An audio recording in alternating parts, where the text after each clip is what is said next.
Ya, bismillahirrahmanirrahim. Assalamualaikum warahmatullahi wabarakatuh. Saudaraku, muslimin dan muslimat dimanapun berada, kembali kita ngaji hadis Nabi Muhammad SAW. Pada kesempatan yang berbahagia ini, kita akan melanjutkan ngaji tentang sedekah dan hadiah.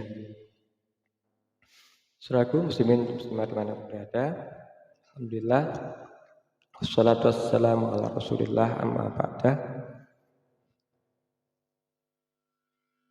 Tentang sedekah dan hadiah. Kapan Rasulullah SAW menganjurkan kita menerima hadiah dan bolehkah kita menolak hadiah yang diberikan? Baik, mari kita simak hadis. Bismillahirrahmanirrahim. Akhbarona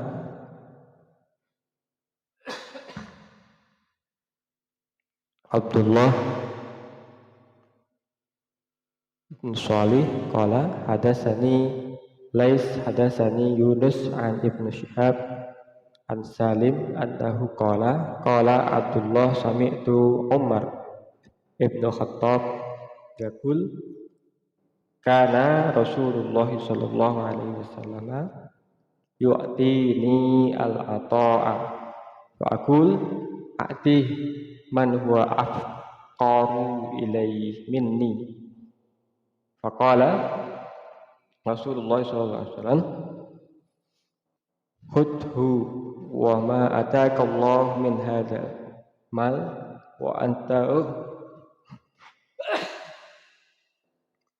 muslim wala sa'il fa hudhu wa ma la fala tutbi'hu nafsak. Artinya telah mengabarkan kepada kami Abdullah bin Shalih, dia berkata telah menceritakan kepada kami kepadaku Lais, telah menceritakan kepadaku Yunus dari Ibnu Syihab dari Salim. Ia berkata, Abdullah berkata, aku mendengar Umar Ibnu Khattab berkata, Rasulullah SAW beriku sebuah pemberian. Kemudian aku katakan, berikanlah kepada orang afqaru minni, yang lebih membutuhkan daripadaku, ya Rasul.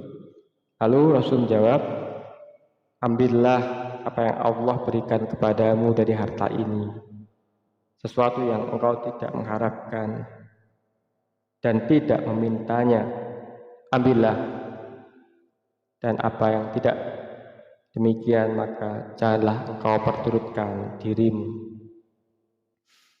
Apa yang bisa kita petik hikmah dari hadis ini? Pesannya yang pertama, ya, sosok Umar Ibn Khattab, ya, seorang yang cerdas, yang tegas, yang berkecukupan hidup beliau di antara sahabat besar Rasulullah. Nah, yang pertama, sahabat Umar diberi hadiah oleh Rasulullah SAW. Apakah hadiah itu?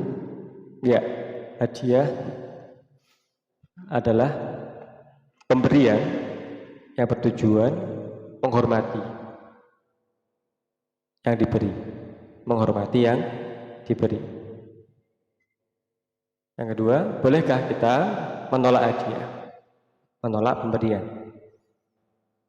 Benar, secara umum kita dianjurkan untuk menerima pemberian atau hadiah. Yang ketiga,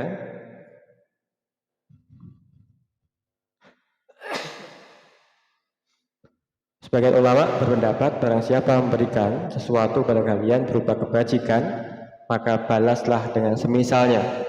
Kalau kalian tidak mendapati apapun untuk balasnya, maka doakanlah kebaikan untuknya. Sahihul Jami' 5937. Jadi menurut pendapat ulama, itu apabila kita diberikan satu kebaikan, satu hadiah, maka kita hendaklah membalas. Apabila tidak bisa, suatu pun balasan apakah yang lebih baik, apakah yang setara, apakah yang mungkin ya balasan apa yang kita punya, kita tidak punya untuk membalas pemberian itu, maka kita dianjurkan oleh para ulama untuk mendoakan.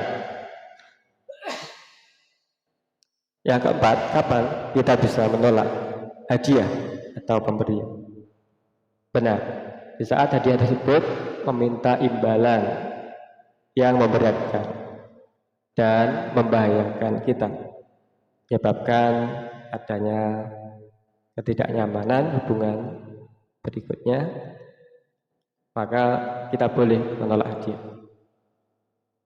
Apa itu? Misalnya, ya dalam bahasa keren sekarang adalah gratifikasi bagi para pejabat, suap, ya sogok, amplop, ataupun makanan dan sebagainya, parcel dan sebagainya. Yang itu mungkin tidak dikatakan nanti meminta imbalan apa, tapi pejabat yang diberi seperti itu saja akan terpengaruhi jasa layanannya,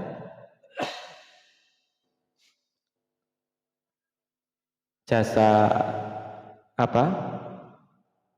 kecepatan layanannya dan kualitas pelayanannya oleh hadiah-hadiah yang diterima. Jadi hal tersebut tidaklah dianjurkan untuk menerima. Sebagaimana Rasulullah SAW ketika ambil zakat itu mengatakan, ya Rasul, ini untukmu, untuk Allah dan untuk Rasulullah, dan ini untuk kami dari para orang kaya yang kami ambil zakatnya. Kemudian Rasulullah SAW marah seketika itu, wahai sahabat ambil zakat, apakah apabila engkau duduk di rumah bapakmu, ibumu, kamu akan mendapatkan hadiah-hadiah semacam ini. Jadi hadiah yang diberikan pada para pejabat ketika beliau menjabat ini tidak elok secara aturan dan tentu saja akan mempengaruhi kualitas layanan besar kecilnya, ini akan terpengaruh oleh hadiah yang diberikan. Jadi ini semenjak zaman Rasul sudah ada dan dilarang untuk kita kerjakan. Jadi gratifikasi, pemberian hadiah kepada para pejabat atau para pelayan masyarakat ini haram atau tidak dianjurkan untuk diterima. Yang kelima, Imam At-Tabari berpendapat bahwasanya kita boleh menolak hadiah apabila seorang yang memberikan hadiah itu meminta imbalan. Jadi boleh menolak hadiah apabila orang yang memberi hadiah meminta imbalan. Ya, yang terakhir, inilah indahnya agama Islam, senantiasa mengajarkan untuk kita tidak meminta-minta kepada orang lain dan tidak menolak pemberian orang lain yang tidak bersyarat. Yang bersyarat boleh kita tolak. Semoga Allah Subhanahu wa taala senantiasa memberikan hidayah pada kita, keluarga kita, anak keturunan kita, muslimin semuanya, untuk dapat memahami makna larangan menolak hadiah yang bersyarat secara umum, makna menerima hadiah secara umum apabila hadiah tersebut itu tidak untuk imbalan tertentu, pelayanan tertentu, atau mungkin ada syarat-syarat tertentu setelah kita menerima itu semacam gratifikasi, ini dilarang. Ya, amin ya rabbal alamin. Semoga Allah Subhanahu wa taala menjauhkan kita dari segala keburukan atas hadiah atau gratifikasi. Amin. Demikian, semoga ada manfaatnya. Assalamualaikum warahmatullahi wabarakatuh.